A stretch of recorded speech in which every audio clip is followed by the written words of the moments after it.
Hello everyone and welcome back to my channel. So for today's video, I think it would be fun to share a little bit more about myself para naman mas makilala nyo ko. And sa araw na to pag-uusapan natin ang 10 fun facts about me. So i-comment nyo dyan kung ano yung nagustuhan nyo. Let's dive in at bago yan, intro muna tayo.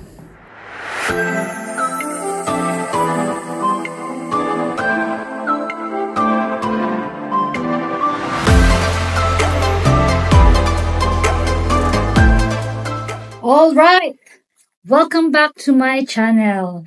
So, kagaya nga ng sinabi ko kanina, no, mag-share tayo ng 10 fun facts about sa akin. So, syempre, una sa lahat, for those of you na hindi pa nakakakilala sa akin, I am Maricel Canyamake. So, most of the time at marami sa mga kaibigan ko, tinatawag akong Asel, Sel. So, up to you guys kung paano nyo ako gustong tawagin. By the way, ako po ay based dito sa Singapore. Ako ay isang proud OFW. Ako po ay member ng LGBT community. I am married po sa aking partner na si Jen. Ako po ay isa ding dog lover. In fact, meron kaming fur baby at ang pangalan niya ay Joseph. Ang nickname niya ay Tep Tep. Siya po ay isang Bichon Frise breed na napaka-cute at napakalambing at napakakulit at the same time. Now let's talk about my favorite food. Actually, marami akong favorite food. Siguro sa Filipino food, mahilig kasi ako sa mga laman loob. Pero di pa ako aswang So, ang hilig ko, mahilig ako sa favorite ko ang bopis. Favorite ko rin ang dinuguan. Favorite ko rin ang sotanghon. So, yung sotanghon, kahit na yan ay sotanghon na gisado or sotanghon na soup. Basta sotanghon, favorite ko yan. Pagdating naman sa hobby, wala naman ako masyadong ganap sa hobby kasi alam mo na, pag tumatanda ka na, nagkakaedad ka na, nag-iiba na yung hobby mo, di ba? Pero sa ngayon, I think, ang usual na ginagawa ko dahil nga OFW ako, pag dadating ako ng bahay galing sa office, parang gusto ko nalang magpahinga. So siguro, I spend my time sa pagsusurf lang ng internet. Check ng Facebook, magsusearch ng mga kung ano-ano. So yun lang yung madalas na ginagawa ko sa aking spare time. Tapos kung gusto ko naman na mag-unwind, usually umuwi ako ng Pilipinas. Kasi wala namang masyadong magagawa rin dito sa Singapore and medyo matagal na tayo sa Singapore, so lahat naman ng mga tourist spots na dito sa Singapore ay napuntahan ko na. So alam mo yun, parang paulit-ulit lang yung pupuntahan mo. So nauwi akong Pilipinas at the same time, syempre para magkasama kami ng partner ko, si Jen, at magkaroon kami ng bonding together ng aming fur baby na si Joseph. And then after nun, madalas mahilig kami mag-travel. Alam mo yun, staycation, summer lang na parang marirelease lang yung stress mo, may iba yung environment. So yun, mahilig kami mag-travel. Tapos pagdating siguro sa hidden talent, yan, pag-usapan natin yan. Kasi marami din nagtatanong sa akin, ano bang talent mo, Sel or Asel?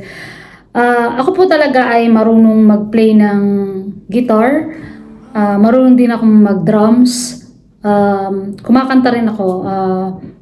Nung high school ako, sumasali rin ako sa mga singing competition. Although, mahihain po talaga ako. Mahihain talaga ako. So usually parang may mga tao lang na nagpo-push sa akin, ganyan. Pero may mga dahilan kung bakit ako sumasali. For example, sa school, ganyan. Para hindi na ako mag-e-exam, yung mga ganon. So parang ko yun, pangbawi ko yun, para hindi na ako masyadong magre-review, mga ganyan. So ayun lang, yung hidden talent ko naman, hindi naman yung tatapak ako sa bubog or maglalakad ka sa may apoy, hindi naman gano'n. So yun yung aking hidden talent. Tapos ito, walang nakakaalam nito. I used to be a basketball varsity way back nung college ako sa Ama Makati. So, siguro mga kaibigan ko nakakaalam kanya, pero syempre sa inyo na mga nanonood, hindi nyo alam na na varsity ako ng basketball nung ako ay college. So, lumalaban kami sa NCAA. Syempre, ganun talaga yung laban, di ba? May talo, may panalo. Lahat yun na-experience ko, pero it's a good experience. Tapos, ako ay naging player din ng volleyball nung ako ay elementary at lumabang kami dun sa tinatawag nila na palarong pangbansa. So nasali rin po ako sa ganong competition ng volleyball at ayun yung mga experience na dati na alam mo yung masarap balik-balikan kasi hindi ko na siya nagagawa right now at i-explain ko sa inyo at sasabihin ko sa inyo kung bakit hindi ko na rin siya nagagawa ngayon. So ayun, di ba nabanggit ko kanina na kung bakit hindi ko na nagagawa yung mga bagay na ginagawa ko nung college ako, nagba-basketball ako, nung elementary, nagba-volleyball ako. Kasi sa mga hindi nakakaalam, ako po ay nagkaroon ng major operation noong 2020. So ito ay during kasagsagan ng COVID at ito yung isa sa mga experience ko na hindi ko talaga makakalimutan kasi alam mo yung parang feeling ko mag-isa ka lang kasi wala sa mga kamag-anak mo sa Pilipinas na pwedeng pumunta rito sa Singapore para alagaan ka, para bisitahin ka. Kasi nga, sarado ang border di ba, sa lahat ng mga bansa. So, yun yung time na parang ando dun yung dumating sa yung anxiety, depression, ganyan. Tapos, ayun, alam mo yun, parang feeling ko ang hirap. Ang hirap kumilos sa lahat. Pero thanks God kasi kumbaga na lagpasan natin yon at may mga tao na alam mo yon na may mga umalalay naman sa akin na may mga tumulong at mga sumuporta. Syempre hindi naman mawawala diyan yung support ng partner ko si Jen, ng family ko, yung kuya ko nung time na yun nandirito pa siya sa Singapore. So inaalagaan niya ako, lahat ng mga pwede niyang i-assist sa akin ginagawa niya. At shout out din sa sa kumare ko at kaibigan ko na si Mapen at the same time yung kanyang asawa na si Eric kasi yan talaga yung mga tao na tumulong sa akin nung time na naoperahan ako dito sa Singapore at sobrang pasasalamat ko sa kanila. Now, last but not the least, ano yung reason ko bakit gusto kong mag-vlog? Actually, para sa akin, kasi as an OFW, kagaya ng sinabi ko kanina, di ba? Wala naman akong ibang ginagawa dito sa Singapore. So for me, I think this can be an added hobby sa akin. Kasi parang nag-e-enjoy naman akong mag-travel, nag-e-enjoy akong kumain sa iba't ibang restaurant, sa iba't ibang lugar, sa iba't ibang bansa. Why not, 'di ba? Na parang i-try ko din siyang i-vlog. At the same time, alam mo 'yon, pwede ko siyang magamit or magawa during my spare time.